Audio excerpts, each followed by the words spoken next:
Snow covered the Ardennes like a veil drawn over miscalculation. In December 1944, American forces believed the war in Europe was nearly won. Yet declassified reports reveal a different story, one of fractured intelligence, exhausted divisions, and command decisions clouded by overconfidence. What followed was the largest and costliest battle ever fought by U.S. troops. Let's uncover the 10 forgotten facts that history never told in full. 1. The Allies saw the German offensive coming for decades. History books have described the German assault in the Ardennes as an unforeseen blow, a masterstroke of deception that caught the Allies completely unprepared. The public record often portrayed December 16, 1944, as the day surprise returned to modern warfare when a defeated enemy suddenly broke through Allied lines. But this narrative conceals a critical truth. The signs of the German counteroffensive were already visible to Allied intelligence weeks before the attack began. The belief in total surprise came not from the facts of intelligence gathering, but from the interpretation of those facts. After the success of Operation Overlord and the liberation of France, Allied leaders believed the German army in the West had been broken. Frontline units were confident that the Wehrmacht had lost both the manpower and fuel to mount any large-scale operation. This assumption became the foundation of a fatal misjudgment. Field intelligence units recorded unusual German rail activity through the Eifel region. Radio intercepts suggested regrouping of armored formations, including several panzer divisions once believed destroyed. Ultra-decrypts transmitted to Allied command mentioned German troop movements toward the west, though the significance of these reports was minimized. The data reached higher headquarters but was dismissed as defensive repositioning rather than preparation for attack. In early December, several divisions in the 1st U.S. Army's sector noted increased enemy patrols and construction of artillery positions, yet their reports were labeled routine. The sector itself, stretching across dense forests and small Belgian villages, had been classified as quiet.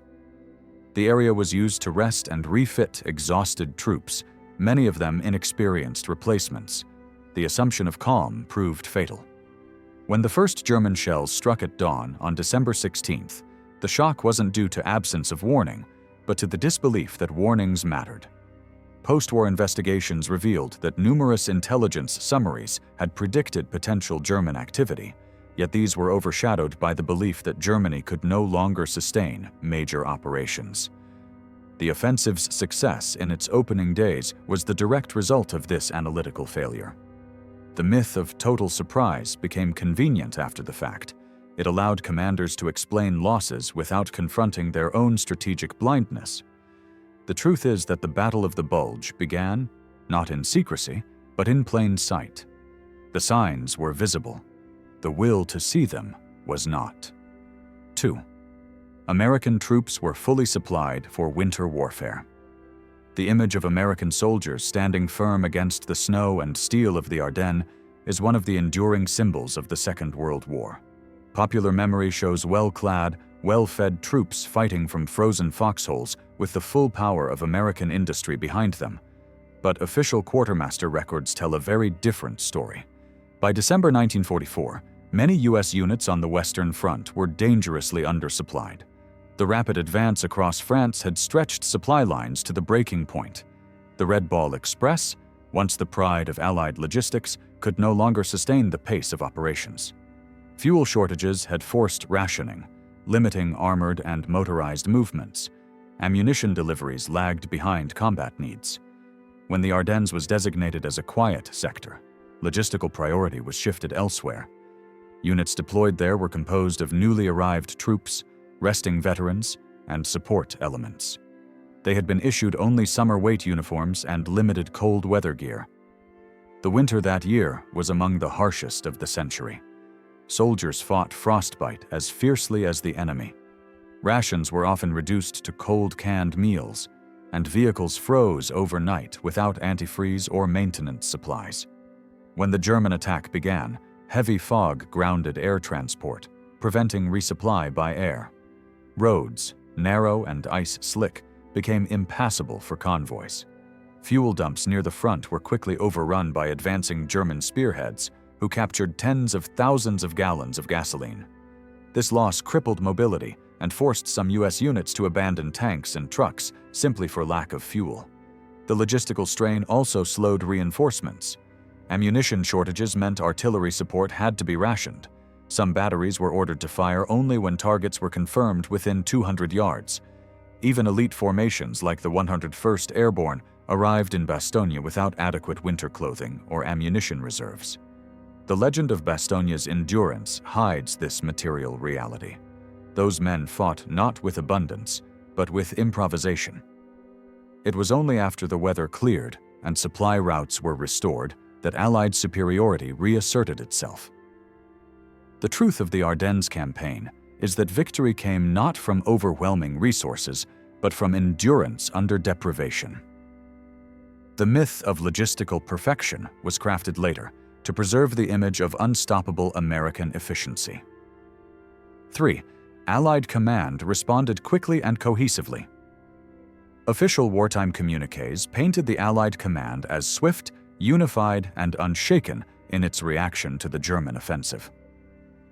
According to the narrative repeated for decades, Eisenhower and his generals immediately recognized the scale of the attack and moved with precision to contain it. The truth, however, reveals confusion, delay, and fractured decision-making during the critical early days of the battle. On December 16th, when reports first reached Supreme Headquarters, they were dismissed as evidence of local counterattacks. Field commanders believed the Germans lacked the strength to launch a full-scale assault. It took nearly 48 hours for High Command to realize that a major offensive was underway. Communications between frontline corps and headquarters broke down as German artillery severed phone lines and captured forward command posts. Units along the front fought without orders, improvising defense lines in isolation. Bradley's 12th Army Group headquarters initially believed the attack to be a diversion against the southern flank. Eisenhower's staff at Versailles received fragmented updates and hesitated to commit reserves without clearer intelligence. Not until December 19th did the first comprehensive staff conference convene, by which time German panzer divisions had driven 50 miles into Allied territory. The command dispute between Bradley and Montgomery over operational control of the northern sector further delayed coordinated action. Political considerations overshadowed immediate military necessity, as neither side wished to appear subordinate to the other. Only after Eisenhower granted Montgomery temporary authority over northern operations did a unified defensive plan emerge. Even then, coordination with Patton's Third Army in the south required reallocation of scarce fuel and transport, slowing the counterattack's launch. The myth of instant, decisive leadership was a product of post-war memoirs written to restore reputations and sustain morale. In truth, the Allied response was reactive, not anticipatory, fractured, not seamless. The German breakthrough succeeded as much because of Allied hesitation as because of enemy strength. The cohesion remembered today was built only after early disarray was overcome. The lesson hidden behind this myth is stark. Even victorious armies stumble when they believe the war already won. 4. The German offensive was a desperate last gamble. The Ardennes offensive has long been described as Hitler's final act of desperation, a doomed gamble by a regime already collapsing. This phrase, repeated in documentaries and textbooks, simplifies one of the most complex operations of the war. The German plan, codenamed Wacht am Rhein, was not conceived in madness. It was a calculated attempt to fracture Allied unity and force a political crisis that might lead to negotiation.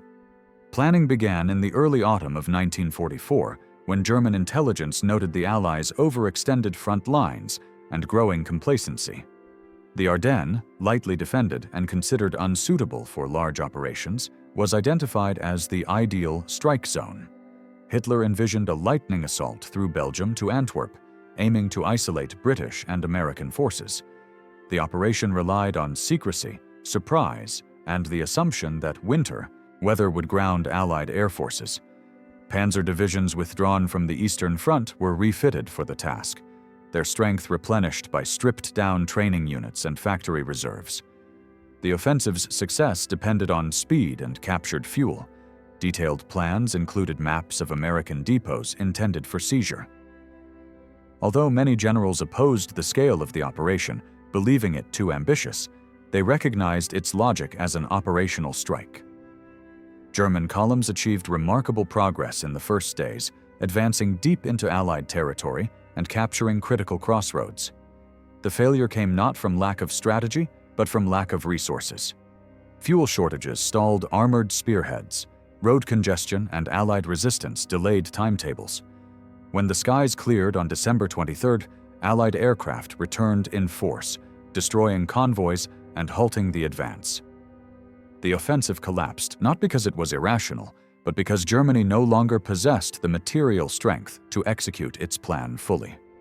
Labeling the battle a desperate gamble allowed Allied leaders to dismiss the operation's strategic sophistication. In truth, it demonstrated that even in its final months, the Wehrmacht retained the capacity for complex, large-scale maneuver. The Ardennes offensive was not the outburst of a dying army. It was the last disciplined effort of one still capable of temporary brilliance.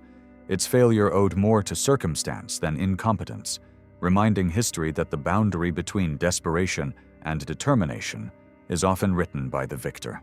5. Bastogne was a planned symbol of American defiance.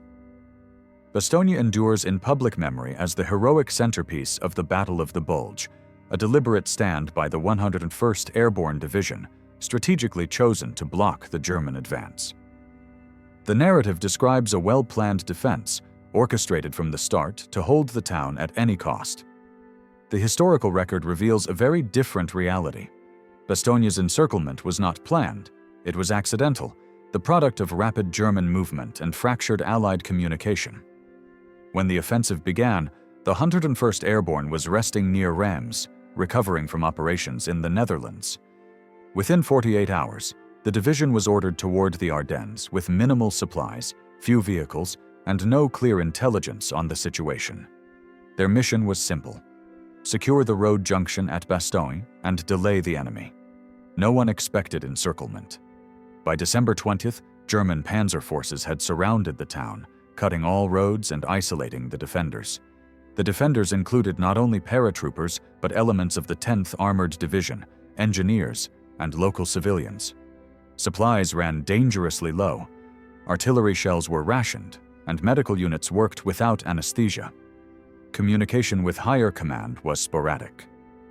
When the Germans demanded surrender, Brigadier General Anthony McAuliffe's curt reply, later immortalized as "nuts," became the defining phrase of American defiance. Yet behind the legend lay grim necessity. Withdrawal was impossible and relief uncertain. The famous reply, circulated through Allied media, transformed a desperate situation into a symbol of moral strength. As Patton's Third Army advanced northward, Eisenhower recognized the propaganda value of Bastogne's resistance and elevated it into the emblem of Allied will. When the siege was lifted on December 26th, the legend was complete. Post-war accounts reinforced the idea of a planned stand, erasing the confusion and improvisation that defined the real battle. The defense of Bastogne was heroic, but it was not strategic design. It was survival turned into myth. The soldiers who fought there did not intend to create history. They endured it. The truth, long hidden beneath layers of patriotic narrative, is that Bastogne became a symbol not by order, but by circumstance. Its legend grew because it offered what every war demands: a moment of clarity in the midst of chaos, a story of endurance the world could understand even when the full truth remained buried in snow. 6. The weather saved the Allies. In countless accounts of the Battle of the Bulge, the harsh winter weather is portrayed as an unexpected ally to the Allied cause. The narrative suggests that freezing temperatures and heavy fog slowed the German advance more than any human resistance could. It is true that the Ardennes winter was severe, but the idea that weather alone saved the Allies simplifies a far more intricate balance of factors. The weather was both an enemy and a savior. crippling Allied air support in the opening days, then later turning decisively against the Germans. The belief in weather as the deciding factor began during the battle itself, when Allied troops, surrounded and undersupplied, prayed for clear skies to bring their aircraft back. News reports later celebrated the Christmas miracle of December 23rd, when the fog finally lifted. The press and military communiques credited divine fortune rather than planning, reinforcing the comforting narrative that nature favored the Allied cause. Archival weather reports, however, reveal that both sides anticipated the same conditions.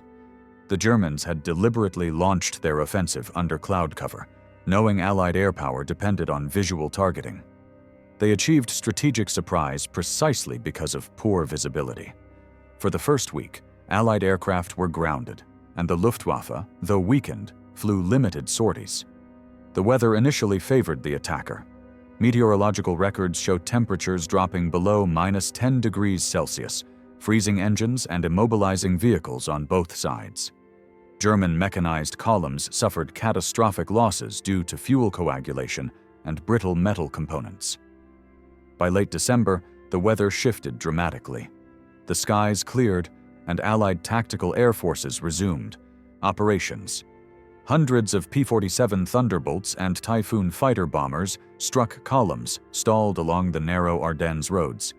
Reports from the 9th Tactical Air Command detail destruction of convoys, artillery batteries, and bridges, effectively isolating German forward elements. It was not weather that saved the Allies, but the restoration of coordinated combined arms warfare, air and ground working together. The notion of the weather as a benevolent force endured because it offered a mythic symmetry, nature itself intervening on the side of liberation. In truth, the elements punished both armies equally, and only the side with greater endurance and logistical depth could recover. The storm did not decide the battle. Human adaptation did. 7. The Luftwaffe was irrelevant in the Ardennes. A common belief in popular histories is that by December 1944, the Luftwaffe was finished, a token force incapable of influencing the Western Front. The Battle of the Bulge is often described as fought entirely on the ground, with German air power written off as negligible. Yet operational records and pilot reports show that the Luftwaffe, though diminished, played a deliberate and coordinated role in the campaign's opening phase. This misconception arose from post-war Allied emphasis on air superiority and from the devastating Allied bombings of German industry earlier in the year. The destruction of oil refineries and synthetic fuel plants had indeed crippled Germany's long-term capability, but in December, enough fuel was hoarded for a short, concentrated effort. The German plan for the Ardennes included the use of roughly 1,500 aircraft, primarily from Jagdgeschwader 26, 27, and 77, along with bomber units under Luftflotte 3. Their mission was to provide cover for advancing armored columns and disrupt Allied airfields when weather permitted.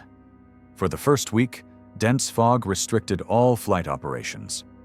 During this period, Allied units, deprived of reconnaissance, were blind to German movements.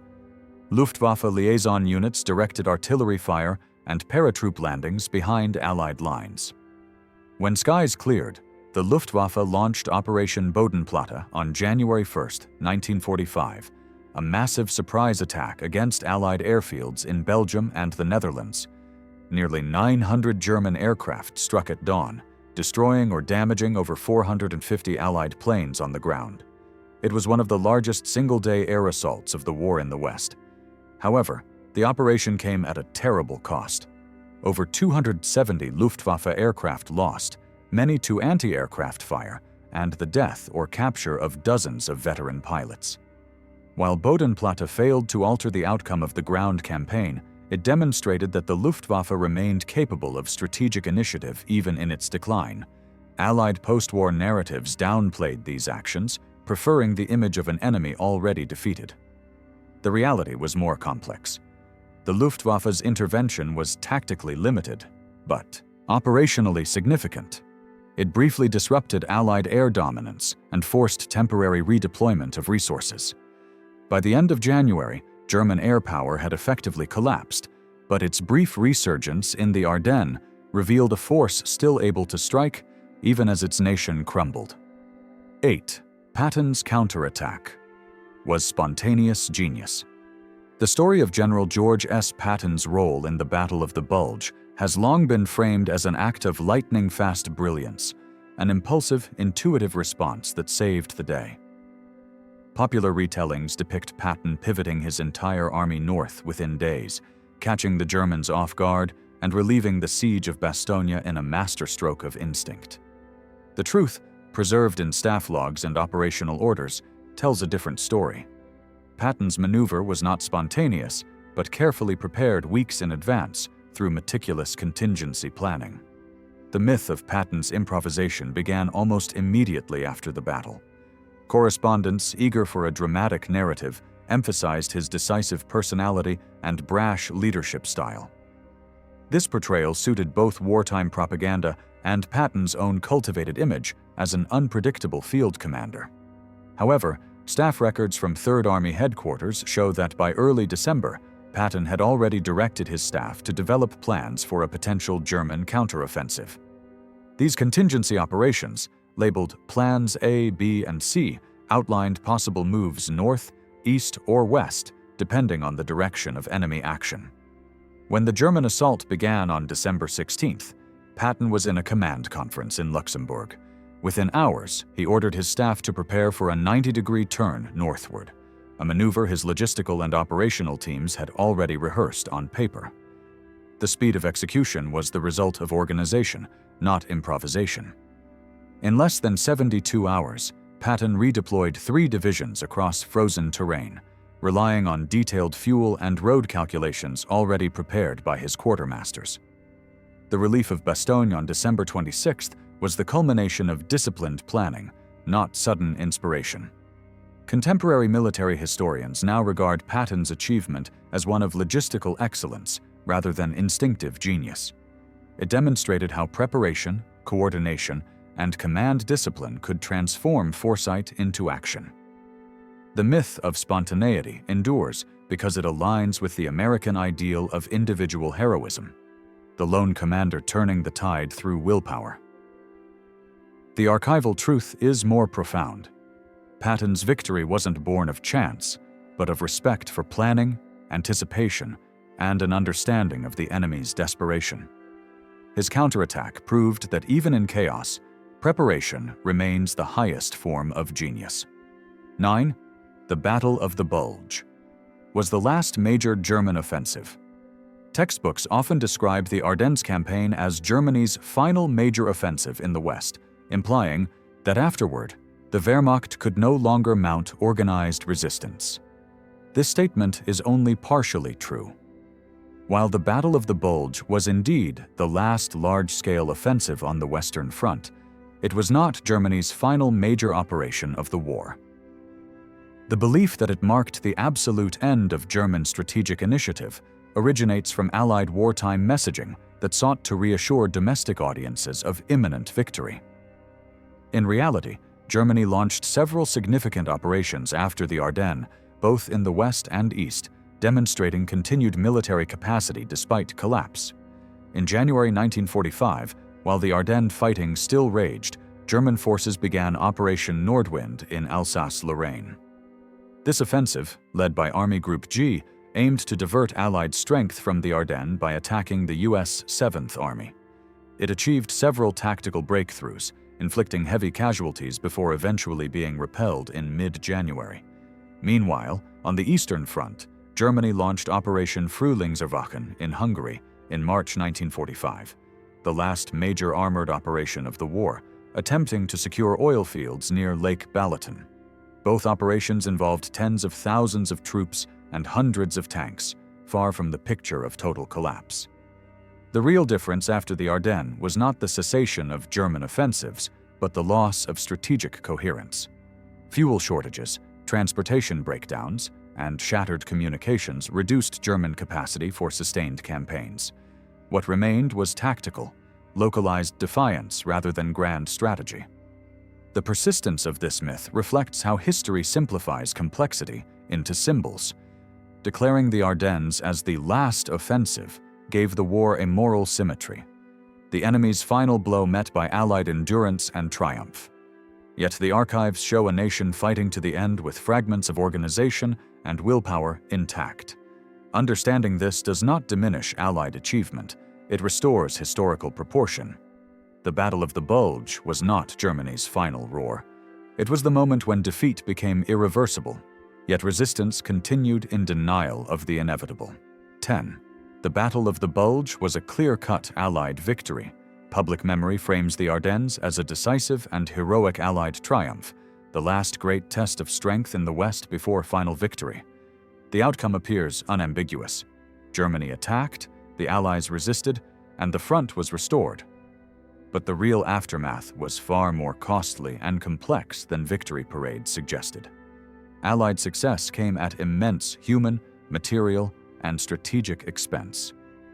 Official figures recorded over 80,000 American casualties, including more than 19,000 dead, the highest single battle toll for U.S. forces in Europe. Hundreds of tanks, vehicles, and aircraft were lost. Entire divisions were shattered and had to be rebuilt. German losses, though greater in total, represented a smaller proportion of their remaining strength than commonly believed. The offensive delayed the Allied advance by 6 crucial weeks, disrupted supply networks, and consumed resources meant for the crossing of the Rhine. In strategic terms, it did not shorten the war, it prolonged it. The notion of a clear victory arose from the necessity of morale. Newspapers and newsreels in January 1945 proclaimed a decisive win to reassure a war-weary public. Political leaders emphasized resilience and unity over cost and confusion. Yet internal military correspondence told a more sober story. Commanders acknowledged that the scale of losses revealed deep weaknesses in Allied intelligence, readiness, and coordination. The battle also strained relationships among senior commanders, particularly between American and British staffs. In retrospect, the Ardennes was not a pure victory, but a brutal correction. A reminder that war, even at its final stage, punishes complacency. The offensive demonstrated the fragility of perceived superiority and the enduring unpredictability of a determined enemy. Its outcome ensured ultimate Allied success, but only through exhaustion and sacrifice. The forests of the Ardennes became both the stage of triumph and the graveyard of illusion. The true legacy of the Battle of the Bulge lies not in its heroism alone, but in its warning that even at the edge of victory, history leaves no triumph untouched by cost. History rarely tells everything, but what it leaves behind still defines us. The Battle of the Bulge was not only a victory or a loss, it was a measure of how fragile certainty becomes in war. Every document, every silence, still carries that lesson. If stories like this matter to you, subscribe and keep history alive.